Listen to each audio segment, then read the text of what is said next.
Arc-en-ciel de bonne humeur, mes chéris love. Alors, la question aujourd'hui à laquelle je me propose de répondre, bien sûr, c'est mon avis que je vais donner, c'est est-ce que dans notre démarche en tant que Kamite conscient, une fois qu'on a choisi notre nom Kamite, est-ce qu'il faut à tout prix changer le nom sur nos papiers d'identité? Alors voilà ma réponse, je donne mon avis, ça n'engage que moi. Je ne demande pas à tout le monde d'être d'accord avec moi, enfin je demande à personne d'être d'accord avec moi. Chaque personne a son avis, c'est normal. Je vais juste faire part de mon raisonnement, de la réflexion par rapport à ça. Moi j'habite en France, donc bon j'habite à Karuikera, mais Karuikera c'est un département région de la France. Et donc la France, qui est un état colonial, nous donne des papiers d'identité. Donc je suis française sur mes papiers d'identité. Seulement, ben, vous m'avez vu, hein, mon origine, je ne suis pas caucasienne. Je ne suis pas leucodéome. Si on parle en termes anthropologiques, je ne suis pas leucodéome. Et donc, j'appartiens au berceau civilisationnel Kamite. Donc, je ne suis pas caucasienne, si on parle de berceau civilisationnel.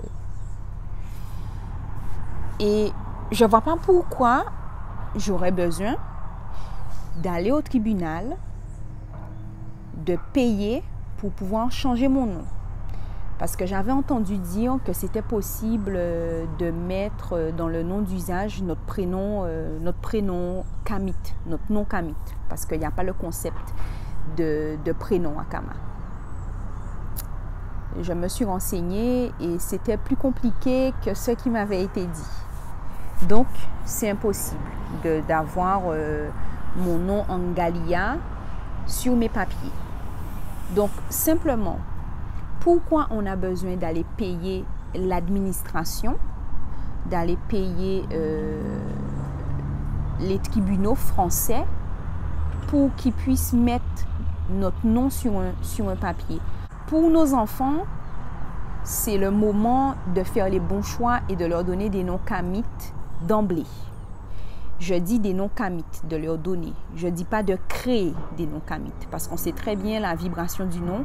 Et créer un nom, ça va faire qu'affaiblir la personne.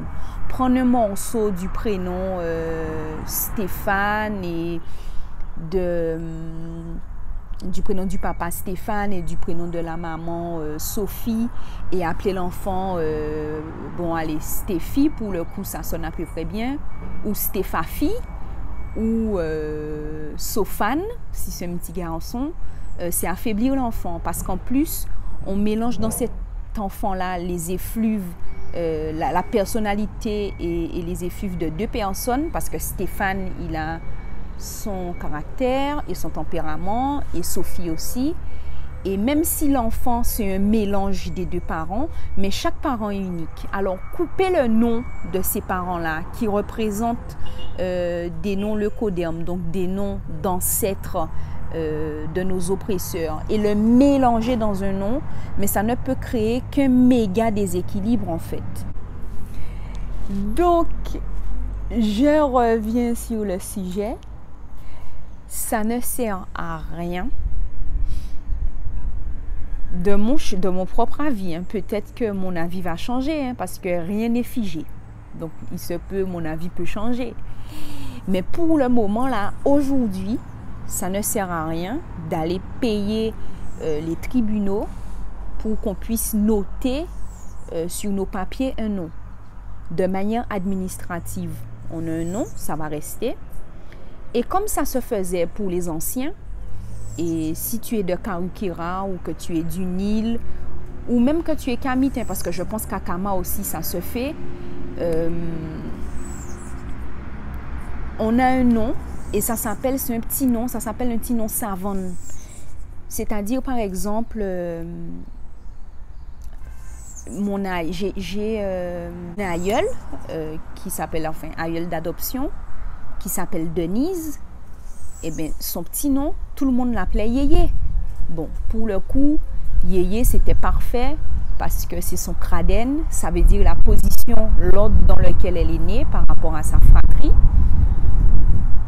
Et j'espère que Chou ne vous empêche pas d'entendre ce que je dis parce que là, il se lève. Bon. Je continue quand même. Et donc tout le monde l'appelait Yéyé. C'était pas sur ses papiers, ça figurait pas sur ses papiers, mais tout le monde la connaissait Yéyé. Tout le monde l'appelait Yéyé. Pourtant sur ses papiers, il y avait noté Denise. Eh bien c'est pareil. Notre nom kamite, on va l'utiliser comme un nom savane. Donc ce sera le nom d'usage. Moi, depuis que j'ai fait ma démarche de renaissance, et que j'ai participé à la célébration du Dina avec Amamazama, j'ai décidé que tout le monde m'appellerait Angalia. Et c'est comme ça et pas autrement. Après, il y a plein de personnes qui ont du mal pour m'appeler comme ça. Ils trouvent Angalia, ça sonne africain. Angalia, c'est quoi ça? Ah non, moi je préférais notre prénom. Eh bien, c'est votre problème, vous avez qu'à pas m'appeler. Si mon nom kamite ne vous convient pas criez-moi, ne m'appelez pas. Ou sinon, si vous voulez m'appeler par mon nom de famille, à la rigueur. Mais c'est comme ça et pas autrement. Donc, à un moment donné, on tolère que les gens n'aient pas envie, ne veulent pas, ne ceci, ne ce, ça. Et après, voilà, c'est soit vous fonctionnez, soit ça ne vous intéresse pas, et bien, vous faites ce que vous avez à faire. On n'a plus le temps, en 2021, de pleurer derrière les gens pour qu'ils acceptent ce qui a de la valeur pour nous. Parce que nous, on s'organise, puisqu'on fait Mahat, pour respecter ce qui a de la valeur pour les autres. Par exemple, moi, ma grand-mère, elle continue à aller à l'église, elle va à la messe, elle fait ses trucs, elle est dans ses bondieuseries. Moi, j'ai rien à lui dire, c'est son problème. Je respecte ses bondieuseries, elle respecte le fait que je sois dans ma démarche et que j'ai décidé de revenir à la source. Je la respecte, elle me respecte, c'est pas un fait. Moi, je vois des gens dans ma famille, pour la religion, ils se fâchent, pour la religion, ils s'éloignent, pour la religion, ils ignorent leurs proches, des gens de leur sang. Mais ça, c'est une question de karma. Quand ces gens-là, ils vont mal vieillir et qu'ils vont souffrir, eh bien, ils n'auront que leurs deux yeux pour pleurer. Et malheureusement, c'est encore leurs proches qui seront là pour les soutenir et pas les gens de la religion qui leur disent faites ci, faites ça, faites ci, faites ça, la Bible a dit ci, la Bible a dit ça, le Coran a dit ci, le Coran a dit ça. C'est pas ces gens-là. Donc, à un moment donné, je pense que ça ne sert à rien pour revenir à la réponse d'aller payer pour changer un nom. On s'organise pour que ça devienne un nom d'usage, exactement comme les petits noms savants de l'époque.